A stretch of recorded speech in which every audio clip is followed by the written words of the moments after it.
dari Kota Kediri akan berbagi budaya positif di SMK Kartanegara Kota Kediri. Pada kesempatan kali ini nanti saya akan menyampaikan terkait dengan budaya positif yang ada di modul 1.4 di Pendidikan Guru Penggerak. Budaya positif. Sebelum kita memulai ke budaya positif, saya berharap semua bapak-bapak coba membuka tangannya, kemudian tetap menutup kepala tangannya. Jadi dibuka dulu, kemudian ditutup. Ayo lakukan bareng-bareng. Sudah dibuka dulu. Oke, kalau sudah dibuka, sekarang ditutup. Nah, coba sekarang setelah tangannya ditutup, bapak-bapak semuanya bayangkan apa yang bapak genggam ini adalah sesuatu yang sangat berharga di bapak-bapak. Ya, bayangkan yang mana nanti ada yang mau berbagi apa tidak, itu semua terserah dari dengan semuanya. Silakan digenggam. Sudah digenggam, kita coba sekarang kita akan tes di mana nanti letaknya. Coba untuk Pak Riko dibuka. Pak Riko bisa mau buka apa tidak Pak Riko genggamannya? Mau dibuka. Kenapa Pak Riko mau dibuka? Karena ini untuk Pak Sol. Oh, itu mau dikasihkan ke saya. Iya. Apa sesuatu yang berharga itu dikasihkan ke saya. Oke, terima kasih Pak Riko. Oke, lanjut lagi yang ada di sampingnya Pak Rehan. Pak Rehan mau buka ada Pak Rehan? Tidak mau dibuka. Kenapa tidak mau dibuka Pak Rehan? Karena buat saya. Oke, ini lihat. Cukup, sekarang silakan diletakkan tangannya. Mohon maaf Bapak. Jadi ini adalah salah satu sampling. Artinya apa? Saya mengambil dua aja dari Bapak terkait dengan instruksi menggenggam. Pertama, tangan kita buka, kemudian kita genggam. Kita genggam bersama-sama. Kita sampaikan sedikit saja pendahuluannya. Apa yang akan digenggam adalah sesuatu yang sangat berharga. Dari bapak-bapak yang hadir pada kesempatan hari ini, kita ambil samplingnya dua saja sudah ketemu jawaban yang berbeda. Dari Pak Riko mau membuka, artinya mau memberikan sesuatu yang berharga untuk orang lain. Pak Riko adalah termasuk orang yang mau berbagi. Kemudian di yang satunya di Pak Rehan. Pak Rehan tidak mau berbagi. Kenapa tidak mau berbagi? Apakah egois? Ya tidak. Itulah yang ada di benak anak-anak kita nantinya. Jadi kita tidak akan bisa mengontrol pola pikir dari anak-anak kita terkait dengan apa yang ada. Jadi siapa yang sesungguhnya memegang kontrol? Yang memegang kontrol adalah diri kita sendiri. Kita hanya bisa menyampaikan, menggugah nalurinya anak supaya anak itu benar-benar menyadari bahwasannya anak-anak itu yang membutuhkan pendidikan. Jadi guru kita semuanya hanya menuntun siswa supaya dia menemukan sebuah kebahagiaan di kehidupan. Itu ya. Lanjut. Ini teori kontrolnya. Bagaimana seseorang bisa berubah dari paradigma stimulus respon kepada pendekatan teori kontrol? Stimulus responnya yang pertama yaitu realitas atau kebutuhan. Kebutuhan kita semuanya sama. Butuh apa yang sama? Butuh makan. Butuh apa lagi? Minum. Butuh apa lagi? Butuh pakaian. Ya, ini kebutuhan kita sama. Tetapi teori kontrolnya realitasnya kita ada berbeda-beda. Sama-sama butuh makan, tapi makannya berbeda. Mungkin dari Pak Bayu butuh makan nasi pecel atau nasi goreng. Kemudian nanti dari Pak Dika butuh makan soto. Jadi tidak ada yang sama. Itu meskipun dasarnya adalah sama butuh makan. Lanjut, semua orang melihat yang sama. Kemudian itu adalah stimulus responnya. Teori kontrolnya adalah setiap orang memiliki gambaran yang berbeda. Meskipun yang dilihat sama, tetapi dalam penafsirannya yang diterima otaknya adalah berbeda. Jadi sama-sama melihat contoh seperti hari ini. Bapak melihat saya berdiri di sini, sama Pak Soti berdiri. Tapi yang disampaikan setiap kita nanti akan menerimanya akan berbeda. Lanjut dengan stimulus respon, kita mencoba mengubah orang agar berpandangan sama dengan kita. Kita berusaha memahami pandangan orang lain tentang dunia. Jadi tidak bisa kita memaksakan anak itu harus seperti yang kita kehendaki. Tidak bisa. Tidak bisa. Seperti tadi teori kontrolnya. Jadi tidak bisa kita membuatnya sama. Tapi kita membuatnya secara pelan-pelan. Kita sampaikan. Setelah kita beri penjelasan, insya Allah anak-anak akan sadar menjadi mereka yang akan bisa mengontrol. Kemudian orang lain bisa mengontrol saya stimulusnya, tapi teori kontrolnya hanya Anda yang bisa mengontrol diri Anda sendiri. Sama Kembali lagi ke teori tangan tadi. Tangannya dibuka, setelah itu ditutup. Setelah kita sampaikan apa yang ada di genggaman kita ini adalah barang berharga, dan kita mulai tidak bisa kontrol. Yang bisa kontrol ya Pak dengan semuanya. Bapak-bapak yang hadir yang bisa kontrol. Siapa yang bisa kontrol? Diri kita sendiri. Terus kemudian pemaksaan ada pada saat bujukan gagal. Kolaborasi dan konsensus menciptakan pilihan-pilihan baru. Jadi pemaksaan ada pada saat bujukan gagal. Jadi kalau kita gagal, kita akan memaksakan anak-anak. Kamu kerjakan ini. Kalau kamu nggak mau mengerjakan, nah itu tidak boleh, Bapak. Jadi stimulus responnya seperti itu. Dilanjut, model berpikir menang atau kalah. Model berpikir menang-menangan. Jadi dalam proses pendidikan tidak ada menang kalah. Adanya apa? Ya semuanya merdeka. Silakan lakukan itu sesuai dengan yang kita sampaikan. Kemudian paradigma teori kontrol ilusi kontrol, yaitu ilusi guru mengontrol murid, ilusi bahwa kritik dan membuat orang merasa bersalah dapat menguatkan karakter, ilusi bahwa semua penguatan positif, efektif dan bermanfaat, ilusi bahwa orang dirasa memiliki hak untuk memaksa. Nah inilah adalah ilusi kontrol. Ilusi itu apa ilusi? Angan-angan. Jadi hanya dalam angan-angannya kita akan memaksakan anak. Kita harus melakukan seperti ini, itu tidak baik, tidak menjadi budaya positif. Lanjut dengan table of content. Yang pertama yaitu perubahan paradigma pendidikan, kemudian disiplin positif dan nilai kebajikan universal, teori motivasi, hukuman dan penghargaan, 4 keyakinan kelas, 5 kebutuhan dasar manusia, 6 posisi kontrol, dan 7 segitiga restitusi. Nah, ini nanti akan kita bahas ke depan. Anak-anak hidup dan tumbuh sesuai kodratnya sendiri. Pendidikan hanya dapat merawat dan menuntun tumbuhnya kodrat itu. Itu menurut filosofi diajar di Lantor. Jadi anak-anak itu tumbuh sesuai kodratnya masing-masing. Jadi kodratnya yang akan mereka bawa sendiri. Nah, guru itu hanya merawat, bagaimana menjaganya, bagaimana menuntun anak-anak itu ke tumbuh kodratnya. Kalau anak itu passionnya di teknik seperti yang ada di sekolah kita, ya sudah, kita hanya menuntun, mengarahkannya saja, dituntun alon-alon sampai dengan ketemu di mana yang diajarkan. Kalau di sekolah kita ada jurusan teknik mesin, kemudian ada jurusan teknik otomotif, ada jurusan teknik komputer dan lain-lain. Ya sudah, kita mengarahkan anak-anak untuk ke sana. Jadi kita menuntun bagaimana mereka ketemu dengan teknik mesin. Seperti apa tahu teknik mesin itu? Bagaimana anak-anak itu dengan teknik otomotifnya? Bagaimana dengan teknik komputer dan lain-lain? Kita akan mendorong mereka, menuntun sampai mereka ketemu di apa yang mereka cari sesuai dengan kodratnya dia. Jadi tidak ada mereka masuk di sekolah kita juga memilih jurusan dengan sendirinya. Makanya kita hanya menuntut itu berdasarkan filosofi diajar di Lantor. Dilanjutkan dengan filosofi pemikiran diajar di Lantor. Pendidikan adalah menuntun. Yang pertama yaitu menuntun segala kodrat yang ada pada anak, ada kodrat alam dan kodrat zaman.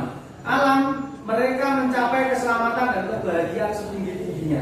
Artinya di sini anak itu sebenarnya dari lahir itu sudah memiliki kodratnya masing-masing. Jadi tidak bisa dipaksakan. Jadi mereka sudah membawa kodrat alamnya. Kodrat zamannya seperti hari ini, kodrat zaman. Kodrat zamannya seperti apa? Ya sudah, kalau zaman saya dulu zamannya masih era 90-an, HP belum sebanyak hari ini. Dengan kodrat zaman yang sekarang perkembangannya luar biasa, alat komunikasi sudah sangat-sangat luar biasa. Anak-anak tinggal menjalankan itu semua. Dan kita tidak bisa belajarnya harus seperti kita dulu di tahun 90-an, tidak bisa. Tapi kita akan mengembalikan anak-anak itu ya udah seperti sekarang kodratnya. Anak-anak belajar dengan media, dengan alat komunikasinya, dengan jajarnya. Ya sudah, kita yang merubah. Bagaimana? Kalau anak itu sudah senang mainan jajar, ya sudah. Bagaimana pelajaran itu kita selipkan di sana sehingga anak-anak senang mainan gadget, di situ juga ada pelajaran yang bisa mereka dapatkan. Jadi kita menuntun mereka sampai ketemu. Jadi itu adalah kodrat alam dan kodrat zaman. Lanjut pendidikan menghamba pada murid, yaitu pendidikan harus berpihak kepada murid sesuai dengan minat, bakat, dan kemampuan anak. Jadi belajarnya begini, anak-anak tidak boleh dipaksakan. Alhamdulillah di sekolah kita tidak memaksakan anak ini harus masuk jurusan mesin, anak ini harus masuk ke jurusan teknik otomotif, anak ini harus di jurusan teknik komputer dan jaringan. Enggak, kita tidak memaksakan ke sana. Tapi sudah mereka memilih di awal masuk ke sekolah kita. Dari sana kita mulai menghamba. Jadi sesuai dengan minatnya. Jadi kita mengikuti anaknya. Wes minatnya di sini ya sudah, kamu di sini saja. Kamu ikuti ini saja. Kita hanya menuntun sampai mereka nanti ketemu di mana? Di titik yang mereka cari. Kalau mereka carinya di mesin, ya sudah sesuai lagi kembali di minatnya di mesin. Kemudian dengan bakat dan kemampuan, ya udah dia paling senang di sana. Bakatnya memang di mesin, atau dipindah di otomotif, ya tidak salah. Mau dipindah di teknik komputer dan jaringan juga tidak memungkinkan. Begitu juga dengan sebaliknya, anak-anak yang dari teknik komputer dan jaringan tidak bisa kita paksakan untuk ke teknik mesin atau teknik otomotif. Di sana mereka akan berjalan menemui yang ada di cari mereka sesuai dengan kemampuan yang ada pada mereka. Berikutnya adalah guru ibarat dari petani, sekolah ibarat kebun atau alahan atau tanah, dan murid ibarat benih. Petani hanya dapat menuntun tumbuhnya benih dengan merawatnya. Jadi kalau kita ibaratkan sekolah ini adalah tanahnya, murid itu adalah benihnya, ya sudah, anak-anak itu dimasukkan di sini, kemudian kita apa? Kita rawat supaya itu tumbuh menjadi dewasa sesuai dengan kodrat alam dan kodrat zamannya. Jadi tidak ada yang dipaksakan. Nah kalau kita namanya merawat, ya juga harus ada yang namanya memupuk, mengelola tanahnya biar tanahnya itu jadi subur. Kalau tanahnya jadi subur, tanamannya kan apa? Tumbuh subur. Kalau tanamannya sudah tumbuh subur, bagaimana? Biar ini mengeluarkan buah atau hasilnya. Bagaimana? Ya harus dipupuk, harus diberi air. Nah, kalau di anak-anak apa juga sama Pak, anaknya sudah kita kasih pupuk. Iya, ya kita harus kasih pupuk, kita sirami, tapi siramannya dengan apa? Dengan ilmu, betul sekali. Jadi anak-anak harus kita sirami, kita arahkan sesuai dengan ilmunya. Jadi kalau mereka maunya di mesin, ya kita akan memberikan petunjuk ke mereka tentang mesin. Kalau mereka sukanya di otomotif, ya sudah, kita harus kasih tahu otomotif, perkembangan otomotif dari tahun ke tahun. Bahkan sampai hari ini yang otomotif sudah sampai di motor listrik. Kemudian yang di TKJ juga sama, juga kita harus arahkan. Perkembangan TKJ sampai hari ini sudah sampai di kabel fiber optik, di mana kabelnya hanya pakai selang dan dalamnya kayak cermin. Yang dialirkan bukan lagi kawat tembaga atau apa, tapi cahaya. Cahaya itu akhirnya dirubah. Jadi cahaya dari ujung sini ke ujung sini dengan jarak ratusan kilo, cahayanya akan sama. Di situ ada data yang tertransfer. Jadi seperti itu. Ini adalah guru ibarat dari petani.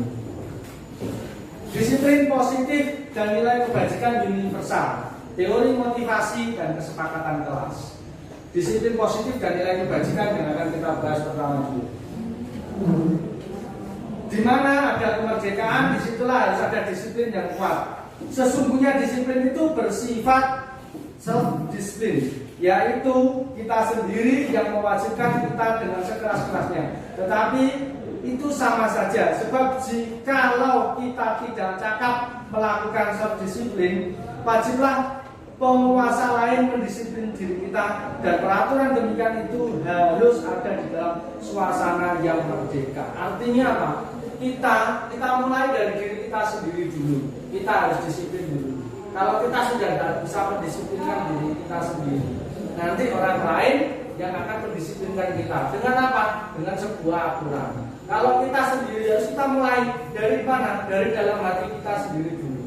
Dalam hati kita, kalau sudah terbiasa dengan pola hidup disiplin, bapak-bapak datang ke sekolah sebelum siswa daftar sampai di sekolah itu adalah salah satunya. Kemudian kita sudah mengajar tepat waktu adalah disiplin. Kemudian kita punya target dari ini anak-anak harus bisa sampai di mana itu tercapai, itu adalah salah satu perwujudan disiplin. Dan itu nanti akan ada menjadi nilai kebajikan. Karena apa yang dilihat anak itu yang akan dicontoh. Itu menurut Ki Hajar Dewantara pemikirannya yaitu konsepsi keteladanan sikap merdeka. Cetakan kelima tahun 2013 halaman 470 bukunya. Jadi kita semuanya berharap kita mencoba mengajarkan anak-anak untuk berbuat disiplin. Anak-anak ada disiplin, kita sebagai guru akan lebih mudah untuk proses menuntunnya, proses transfer ilmunya. Jadi kita akan lebih mudah. Jadi kita menuntun anak sesuai kodrat alam, kodrat zamannya akan lebih mudah. Kemudian kita merawat anak dan kita merawatnya juga lebih mudah lagi. Itu bapak-bapak. Kemudian dilanjutkan, merdeka itu artinya tidak hanya terlepas dari perintah, akan tetapi juga cakap buat pemerintah diri sendiri. Jadi kalau di sini merdeka itu tidak hanya kita merdeka seperti hari ini 17 Agustus.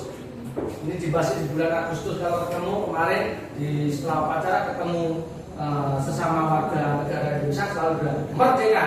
Nah, merdeka yang sebenarnya seperti apa? Yang kita tidak diperintah, tapi kita melakukannya dengan sadar sendiri dengan kesadaran kita. Tetapi juga cakap buat memerintah diri sendiri. Jadi diri kita sendiri yang mengendalikannya supaya ini menjadi lebih baik lagi. Gitu. Lanjut nilai kebajikan. Nilai-nilai kebajikan adalah sifat positif manusia yang merupakan tujuan mulia yang ingin dicapai setiap individu. Jadi kita sebagai individu memiliki sifat-sifat positif yang kita tuju, yang ingin dicapai oleh setiap individu. Apa sikap-sikap nilai-nilai kebajikan itu? Sifat-sifat positif ya kita salah satunya adalah mendisiplinkan itu tadi.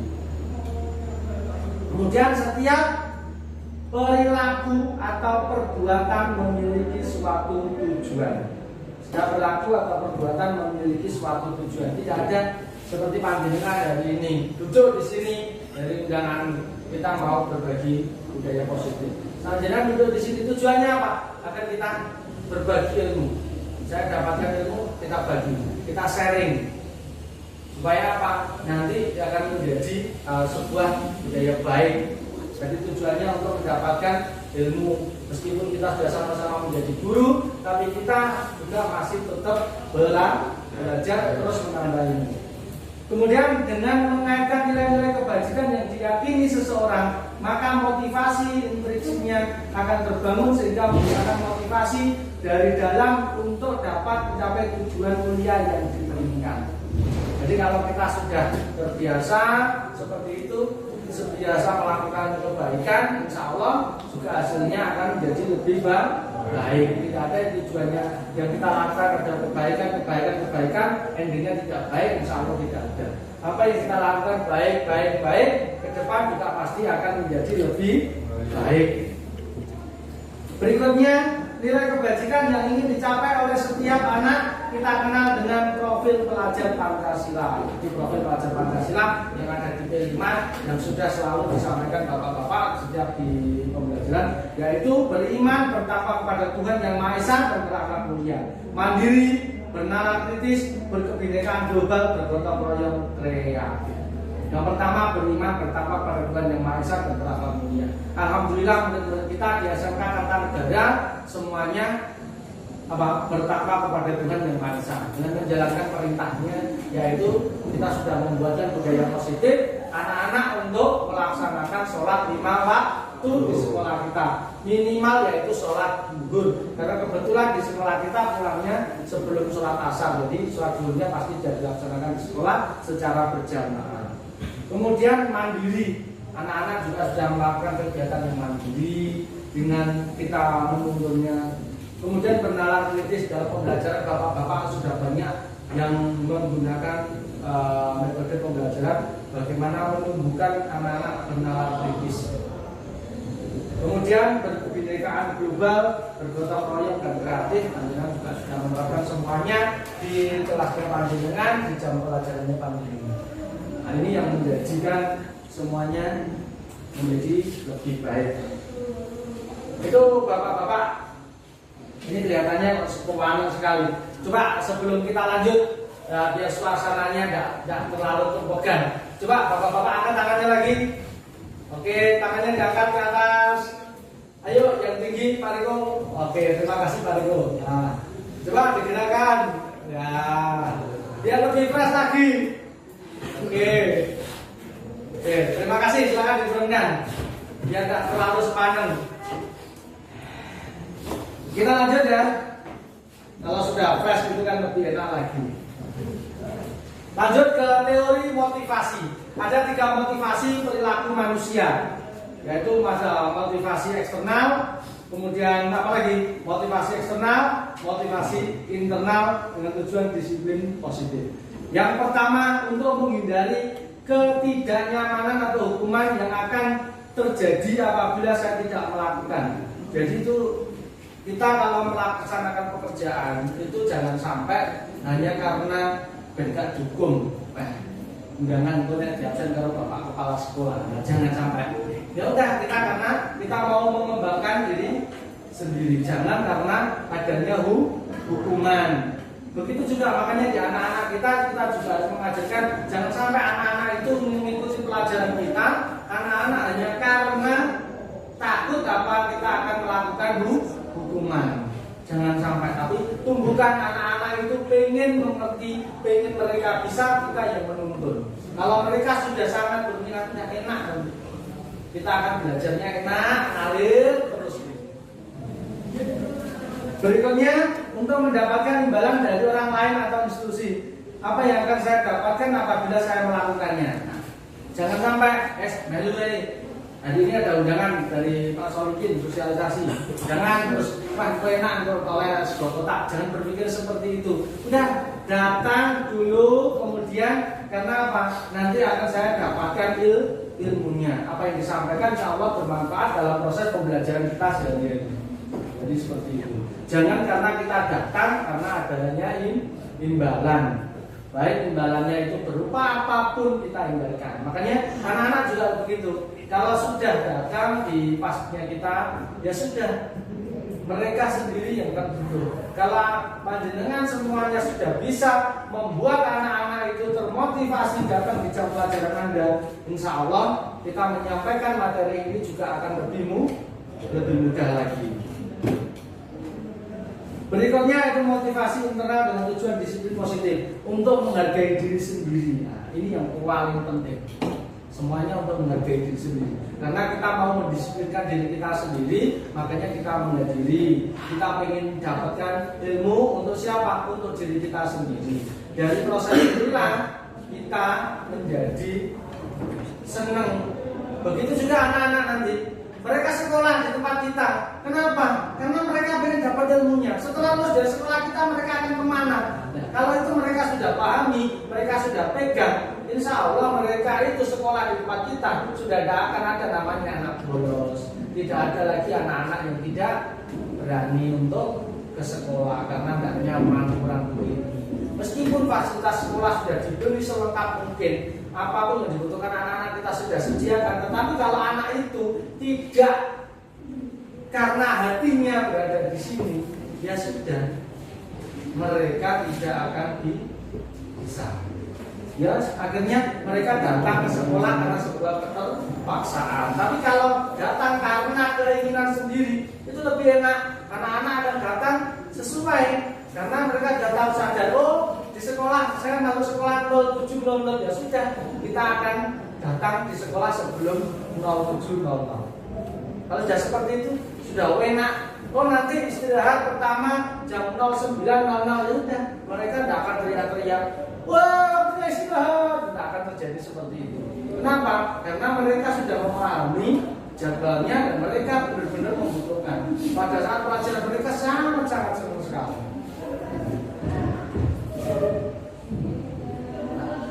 Hukuman dan penghargaan. Dihukum oleh penghargaan. pengaruh jangka pendeknya. Penghargaan efektif jika kita menginginkan seorang melakukan sesuatu yang kita inginkan dalam jangka pendek. Jadi kita tidak boleh hindarkan. Dikit-dikit memberi penghargaan. Ayo, siapa yang mau mengerjakan ini nanti saya berikan bakso. Siapa yang sudah selesai duluan akan saya kasih uang. Jangan seperti itu. Karena anak itu akan mengerjakan sesuatu hanya karena sebuah penghargaan. Dan itu hanya akan dapat dilakukan dalam jangka pendek, tidak bisa dalam jangka panjang. Kenapa begitu? Karena anak-anak hanya termotivasi oleh sebuah penghargaan yang kita berikan. Dilanjut. Jika seorang guru sering memberikan penghargaan kepada muridnya, besar kemungkinan murid-muridnya termotivasi hanya untuk menyenangkan gurunya. Yes. Nah, gitu gurunya. Ayo, siapa yang mau bantu saya? Nanti saya beri nilai 8. Siapa yang mau membantu saya? Nanti saya ajak ke sana. Itu akhirnya anak hanya menyenangkan panjenengan selaku guru. Bukan anak itu mengerjakan karena mereka mau berbagi, memang mereka itu bisa, bukan, tapi karena mereka hanya mau menyenangkan panjenengan bapak-bapak. Makanya dari proses inilah panjenengan harus merubah proses pembelajaran kita. Dalam jangka waktu lama, penghargaan akan terlihat sebagai hukuman. Lama-kelamaan anak akan merasa seperti itu. Kenapa? Aku gak gelem, aku kok malah gak oleh. Nah itu menjadi sebuah hukuman rasanya yang dirasakan oleh anak. Makanya tolong bapak jenengan semuanya kalau untuk memberikan motivasi ke anak-anak, dikembalikan lagi, bedakan antara hukuman dan penghargaan supaya ini menjadi lebih baik. Kemudian penghargaan itu menjadi tidak efektif, penghargaan merusak hubungan, penghargaan mengurangi ketepatan, penghargaan menurunkan kualitas, penghargaan mematikan kreativitas, penghargaan juga menghukum, memotivasi diri dari dalam diri atau diri.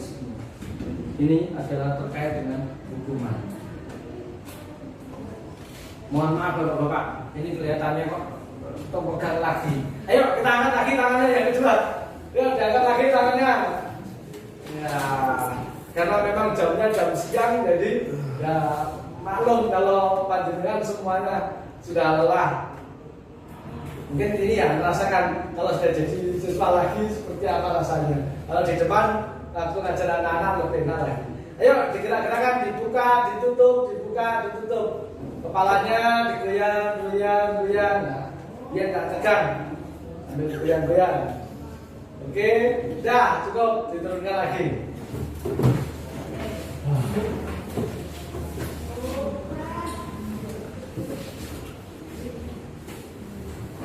Nah, lanjut, ini nanti perbedaan hukuman dan konsekuensi. Kalau kita selama ini sering melihat dari bapak ibu guru yang lain memberikan hukuman ke anak-anak, coba kita bahas hari ini perbedaan hukuman dan konsekuensi. Hukuman adalah sesuatu yang menyakitkan dan harus terjadi. Itu hukuman. Karena ada salah satu anak kita yang melakukan pelanggaran, makanya harus kita hukum. Nah, makanya di situ sesuatu yang menyakitkan dan harus terjadi.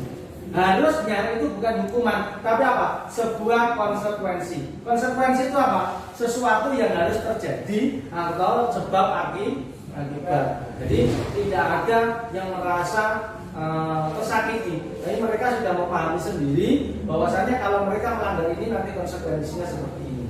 Tidak karena ada hukumannya. Jelas ya? Lanjut. Hukuman membuat anak sakit fisik maupun hati untuk jangka waktu lama. Itu kalau hukuman. Itu akan menyakitkan baik fisiknya. Fisiknya juga akan sakit kalau kita menghukumnya fisik. Terus kemudian juga akan terekam oleh anak-anak di mana di hatinya. Dan dia tidak akan melupakan. Oh, bapak guru A itu akan dikenang oleh anak itu karena menghukum anak itu. Itu menjadi menyakitkan. Kalau konsekuensi membuat anak merasa tidak nyaman dalam jangka waktu pendek. Tapi kalau konsekuensi anak itu tidak akan nyaman, tapi dalam waktu pendek, tidak terus-terusan. Hanya dalam jangka waktu pendek anak itu merasa tidak nyaman karena dia melakukan sebuah kesalahan atau melanggar sebuah aturan yang ada konsekuensinya. Jadi kalau saya melanggar seperti ini, konsekuensinya saya harus seperti ini. Kemudian kalau hukuman itu adalah paksaan, tapi kalau konsekuensi itu adalah stimulus atau tanggapan. Kalau hukuman harus paksa, kamu melakukan ini, melanggar ini, kamu harus melakukan seperti ini, harus, tanpa mereka menyadari, karena harus dihukum. Tapi kalau konsekuensi itu sebuah tanggapan, oh iya jangan memang melakukan kesalahan ini, ya sudah, ini yang harus saya terima. Lanjut, mendorong anak menyakiti diri sendiri kalau hukuman. Tapi kalau konsekuensi, mendorong anak agar mudah menyesuaikan diri. Tapi kalau dia tadi hukuman itu membuat anak menyakiti diri sendiri. Kenapa? Harus menyiksa kalau dihukum fisik, misalnya pusat, menyiksa dirinya sendiri, lari, menyiksa juga dirinya sendiri. Kemudian kalau konsekuensi, mendorong anak itu mudah menyesuaikan. Artinya menyesuaikan. Aku tidak boleh melakukan seperti itu, saya harus beradaptasi supaya saya tidak menerima sebuah konsekuensi. Lanjut, konsep diri yang buruk. Kalau hukuman itu menjadi sebuah konsep, menjadi catatan yang tidak baik, maka dibilang menjadi konsep diri yang buruk. Kalau konsekuensi menjadi konsep diri yang baik. Dari proses itu ada sebuah pembenahan. Kalau saya melakukan ini, saya harus berbenah. Kemudian hukuman, anak belajar untuk menyembunyikan kesalahan. Kalau nggak dihukum, satu sampai roh, dan nggak cukup. Tapi kalau konsekuensi, anak belajar untuk mematuhi peraturan. Meskipun tidak ada sanksinya, anak ini akan belajar untuk tertib patuh terhadap aturan. Diawasi ataupun tidak, anak itu akan tertib. Bedanya. Kemudian marah, rasa bersalah, dipermalukan, merasa tak dihargai pada saat anak-anak kita hukum, itu dalam benak anak-anak itu yang dirasakan. Meskipun masih banyak, mereka akan merasa dipermalukan, mereka merasa tak dihargai. Pak, atau itu nanti menjadi, dan akhirnya menjadi marah dan merasa bersalah. Makanya kita ingatkan untuk memberikan hukuman. Tapi kalau konsekuensi, anak kehilangan hak, dibuat tidak nyaman, dihasilkan untuk sementara. Jadi mereka hanya untuk sementara. Jadi hanya sementara saja, tapi tidak apa-apa, karena tidak terus menerus. Jadi mereka akan menerima itu untuk kehilangan haknya. Misalnya karena perbuatannya itu mereka harus melakukan apa, melakukan akhirnya waktunya dia untuk bermain, dia harus melakukan konsekuensi itu. Terus kemudian dibuat tidak nyaman, harusnya dia sudah duduk nyaman dengan teman-temannya, karena anak itu melakukan kesalahan, akhirnya mereka harus sendirian, menjadi tidak nyaman. Terus kemudian diasingkan untuk sementara.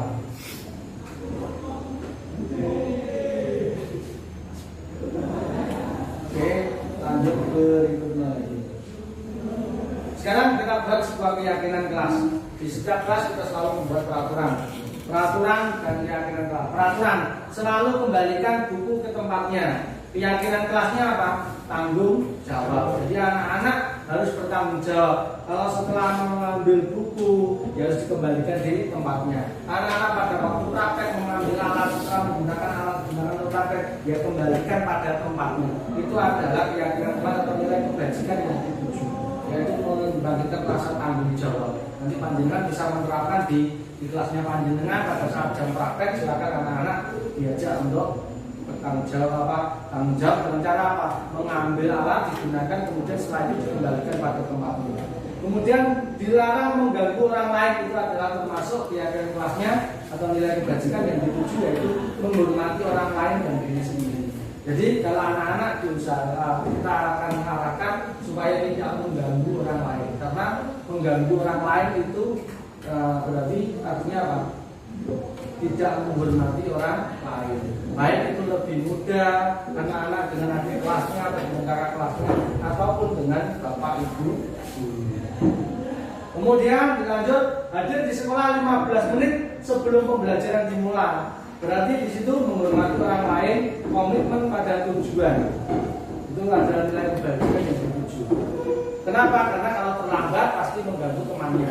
Enak-enak panjenengan ngajar, baru dapat 5 menit menerangkan. Ada yang datang, akhirnya mengganggu. Dari situlah yang dinamakan dengan tidak menghormati orang lain. Kemudian komitmen pada tujuan. Kalau sudah komitmen, sekolah memang sudah aturannya harus hadir di sekolah 15 menit sebelum dimulai. Berarti 6.45 anak-anak sudah sampai di sekolah. Ya sudah. Bagaimana kita memotivasi anak supaya anak itu jam 6.45 atau 15 menit sebelum dimulai mereka sudah ada di sekolah. Kalau mereka sudah komitmen dengan tujuannya, insya Allah mereka akan datang tepat. Kemudian dilarang melakukan kekerasan karena nilai kebajikan yang dituju apa? Keselamatan, menghormati orang lain. Jadi kalau mereka tidak sampai melakukan kekerasan, anak-anak tawur atau anak-anak berkelahi, itu jauh dari keselamatan. Pasti dua-duanya tidak akan selamat. Kalau di tempat kita ya nanti yang mencari seorang selamat karena di dalam bengkel masih banyak alat-alat yang terus kemudian juga tidak menghormati orang lain karena melakukan kekerasan dengan berkelahi. Lanjut, dilarang menggunakan narkoba. Narkoba di sini narkotik dan obat-obatan berbahaya. Termasuk anak-anak dilarang merokok di sekolah kita yang sudah menjadi aturan sekolah itu sudah adalah narkoba. Karena dari proses ini menjadi kurang baik. Nanti jangka panjang kesehatan anak-anak yang tidak baik. Akhirnya waktu pelajaran anak-anak akan ngantuk. Nanti yang akan menjadi. Belum lagi kesehatan dalamnya. Kalau anak-anak sering minum minuman keras bukan es batu, tapi minuman yang mengandung alkohol. Apa yang akan terjadi? Ginjal dan paru-parunya akan rusak. Karena apa? Karena miras. Kemudian bergantian atau menunggu giliran itu termasuk dalam menghormati orang lain atau bersabar. Jadi kalau anak-anak waktunya praktek, waktunya pulang, kita harus membiasakan anak-anak untuk berjabat tangan dengan bapak ibu guru. Ya sudah, bagaimana anak-anak itu bisa tertib? Karena kalau anak-anak mau bergantian dengan tertib, itu nilai yang dituju adalah menghormati orang lain dan kesabaran. Mereka harus sabar ngantri. Jadi kalau temannya yang pertama sudah salin, yang kedua salin, yang lain yang paling belakang jangan sampai dorong-dorongan. Supaya anak-anak itu belajar untuk bersabar dan juga menghormati orang lain. Kemudian menggunakan masker. Untuk anak-anak yang menggunakan masker nilai yang dituju adalah sama kesehatan dan keselamatan. Anak-anak yang memakai masker adalah anak-anak yang sedang tidak sehat, misalnya lagi batuk, pilek, wajib memakai masker supaya tidak. Jangan berlari di kelas atau di koridor, itu termasuk keselamatan dan keamanan. Kalau anak-anak kita jangan sampai nanti kalau di dalam bengkel terutama itu lari-lari karena di sana masih banyak mesin. Kalau bergurau yang sewajarnya, jangan sampai berlarian di dalam bengkel karena badannya sangat-sangat keras semuanya, besi semua di sana. Kita lanjutkan. Lanjut dengan kebutuhan dasar manusia. Kebutuhan dasar manusia yang pertama yaitu belonging atau kasih sayang dan rasa diterima. Jadi semua manusia butuh kasih sayang. Kemudian fun atau kesenangan. Kemudian power atau penguasaan. Freedom, kebebasan dan bertahan hidup atau survival. Jadi kebutuhan dasar manusia itu sebenarnya ada 5. Tinggal kita nanti semua itu harus apa? Harus terpenuhi. Menjadi penguasaan itu siapa? Minimal penguasaan diri sendiri, bisa mengontrol diri sendiri. Itu kebebasan. Panjenengan bebas untuk melakukan apa saja. Begitu juga dengan anak-anak kita. Mereka juga bebas untuk melakukan. Nah, makanya kita harus menuntun. Yang dinamakan bebas bukan seenaknya sendiri, tetapi tetap berjalan sesuai dengan koridornya yang ada.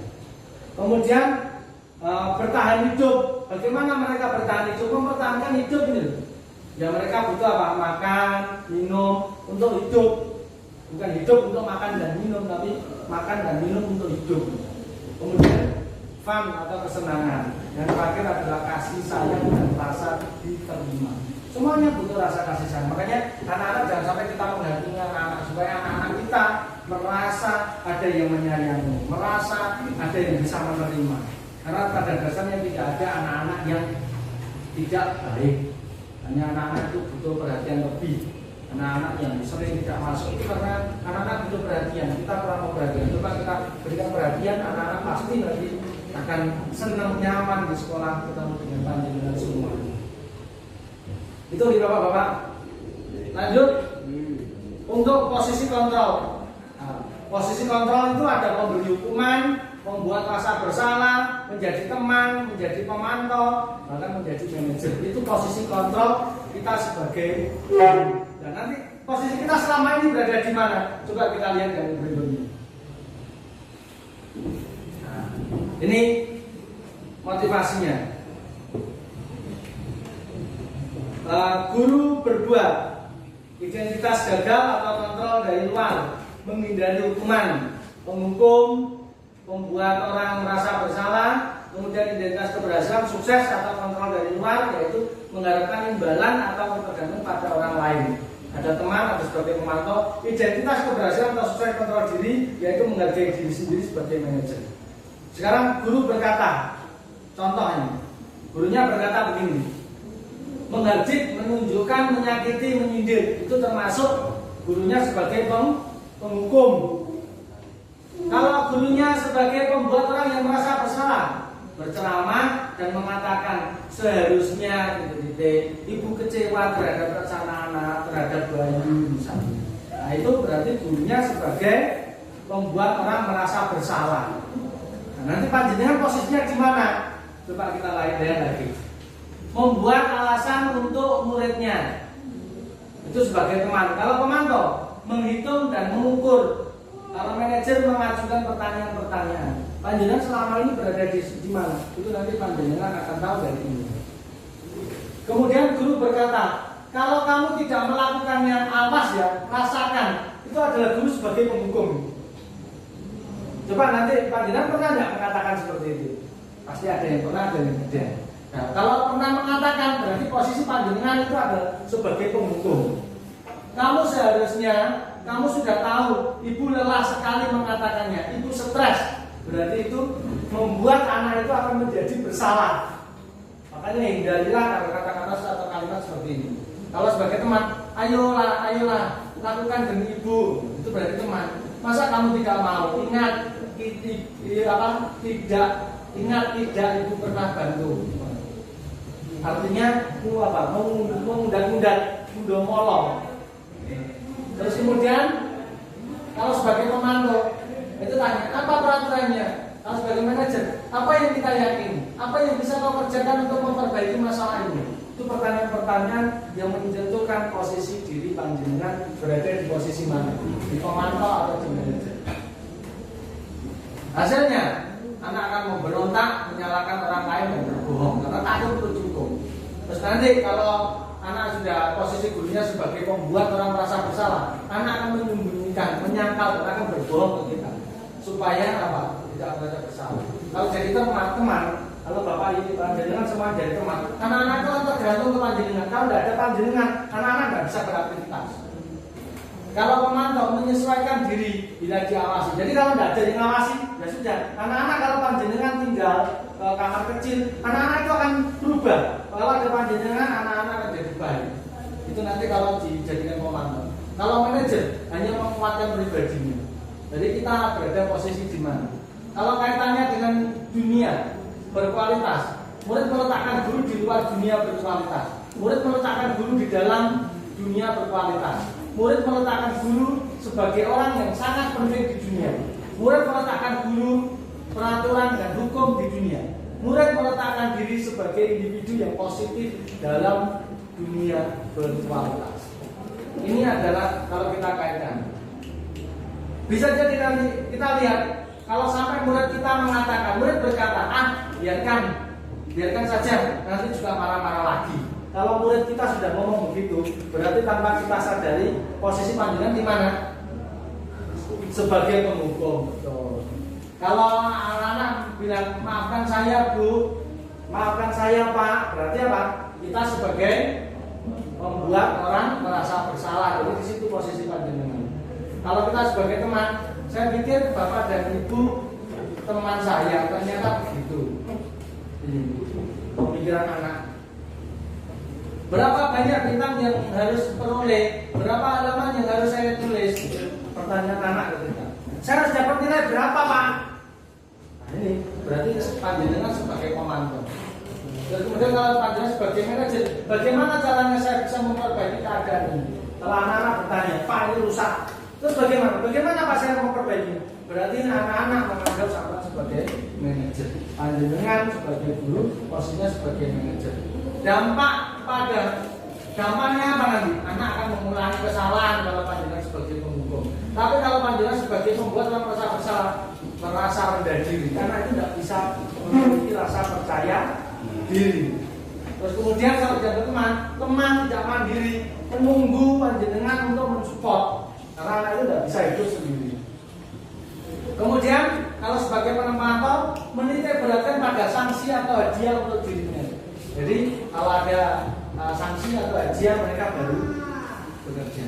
Kemudian sebagai manajer mengevaluasi diri, bagaimana cara memperbaiki diri. Ya udah, tinggal kita posisinya di mana. Ini adalah apa tadi? Posisi kontrol kita. Jadi kita berada di mana? Posisinya sebagai penghukum, membuat orang bersalah, atau menjadi teman, atau menjadi pemantau, atau menjadi manajer, itu posisi kita. Nah, ini sudah yang saya sampaikan sudah habis. Ini kita melihat segitiga restitusi. Kemarin kita sudah menerapkan ini dan kita sudah mencoba untuk menjalankan ini. Jadi saya mohon ke panjenengan semuanya, ini sekilas adalah video yang kemarin saya buat. Nanti kita akan tidak akan saya putarkan sampai habis, hanya sedikit saja. Ini adalah contoh salah satu siswa kita di teknik komersial bernama Satrio yang pada waktu istirahat anak ini jarang berkumpul dengan temannya. Jadi pada waktu istirahat ternyata dia lebih asik sendiri main gadgetnya di area parkir. Setelah saya dekati, ternyata anak ini memang tidak nyaman dengan teman-temannya. Kenapa? Karena pola hidupnya yang tidak teratur. Sehingga kalau di rumah dilarang main game dengan orang tuanya, di sekolah jadi pada waktu istirahat dia akan lari ke sana. Makanya kita coba pelan-pelan kita arahkan, ternyata alhamdulillah akhirnya anaknya sudah menjadi. Ini contoh ciri-ciri segitiga restitusi. Bukan untuk menebus kesalahan, tapi belajar dari kesalahan. Memperbaiki hubungan, tawaran, bukan paksaan. Menuntun untuk melihat ke dalam diri, mencari kebutuhan yang mendasari tindakan, dan fokus pada solusi. Ini ciri-cirinya.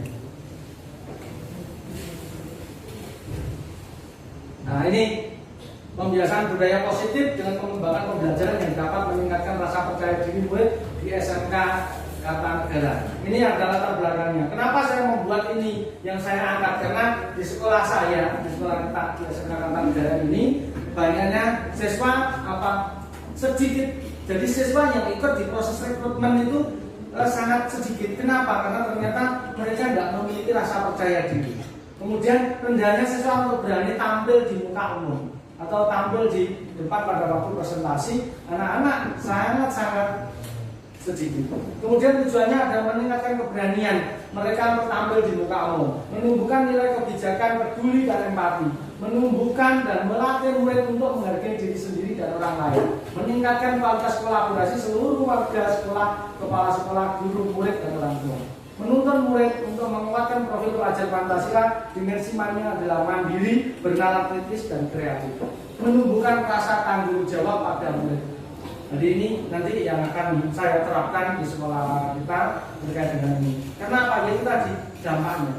Nanti prosesnya adalah setiap pelajaran saya itu saya sekarang sudah membuat anak-anak untuk tampil di depan dengan cara presentasi. Apa yang sudah saya sampaikan, anak-anak saya beri kesempatan untuk presentasi di depan. Terus ini nanti pelaksanaannya Ini adalah lini masanya yang akan kita buat mulai Agustus sampai dengan September. Jadi Agustus minggu keempat ini mulai minggu depan kita akan terapkan sampai dengan September, insya Allah nanti akan berhasil untuk memotivasi anak. Karena kita sudah mencoba, hasilnya alhamdulillah. Kemudian metode pelaksanaannya yaitu murid tampil di depan kelas seperti yang ini kemarin kita sudah buat contohnya, murid berupa presentasi dan setelah saya ajar mereka kita minta untuk tampil menyampaikan. Kemudian murid dan guru saling memberikan tanggapan dilakukan di setiap mapel hadapan saya, nanti dipantau oleh panjenengan juga akan menerapkan seperti ini. Itu Bapak dan Ibu yang sudah kita terapkan dan ini endingnya. Terima kasih. Ini kemarin anak saya ajak ngobrol hasilnya bagus. Sementara itu Bapak dan Ibu yang saya sampaikan pada kesempatan hari ini, semoga apa yang saya sampaikan ini menjadi hal baik untuk kita semuanya dan nanti bisa panjenengan terapkan di kelasnya panjenengan pada waktu dan pelajaran panjenengan. Semoga bermanfaat. Terima kasih. Assalamualaikum warahmatullahi wabarakatuh. Waalaikumsalam warahmatullahi wabarakatuh. Aplaus untuk kita semuanya.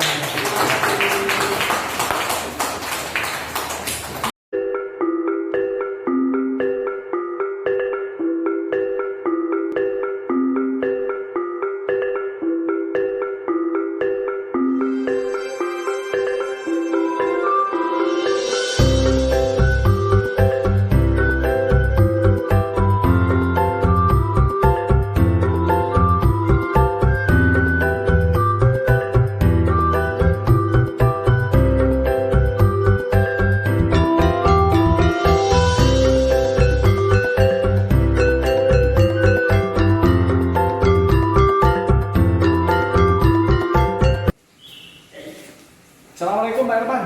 Waalaikumsalam Mas Solikin. Gimana, ada apa Mas Solikin? Enggak, yang tadi keliling-keliling Pak Irfan, muter-muter dari Pak Irfan, ternyata ketemu di bengkel. Iya. Enggak, mau konfirmasi ke hasil pelatihan kemarin pengimbasan gimana, sudah dipraktekkan belum Pak? Oh, sudah saya praktekkan Pak kepada anak-anak itu untuk mempraktekkan yang siswa untuk lebih mandiri. Mandiri dan percaya diri. Iya, dan mandiri dan percaya diri. Oke, alhamdulillah. Gimana Pak Irfan hasilnya? Untuk hasilnya juga cukup efektif, cukup bagus. Tetapi awalnya juga anak-anak ragu, malu-malu, terus akhirnya lama-lama terbiasa gitu Mas. Alhamdulillah, yes, itu harus jadi pamong. Terus kendalanya apa kendalanya? Untuk kendalanya saya harus lebih banyak menyiapkan materi Pak Solikin. Jadi saya harus menyiapkan materi, terus saya harus lebih banyak berdiskusi kepada anak-anak. Iya, itu Pak Irfan kalau jadi guru. Iya. Karena guru tidak hanya menyampaikan materi, tetapi juga harus membentuk karakter anak-anak sesuai dengan T5. Terus kemudian ya tetap semangat aja Pak Irfan. Iya. Yang penting ikhlas. Ya, Insya Allah barokah. ya Pak. Siap Pak, saya juga semangat untuk mungkin akan mengikuti PGB tahun ini. Iya, insya Allah. Alhamdulillah. Oke, semangat Pak Irfan. Siap Pak. Iya, terima kasih Pak Irfan. Siap, terima kasih banyak Pak Solikin.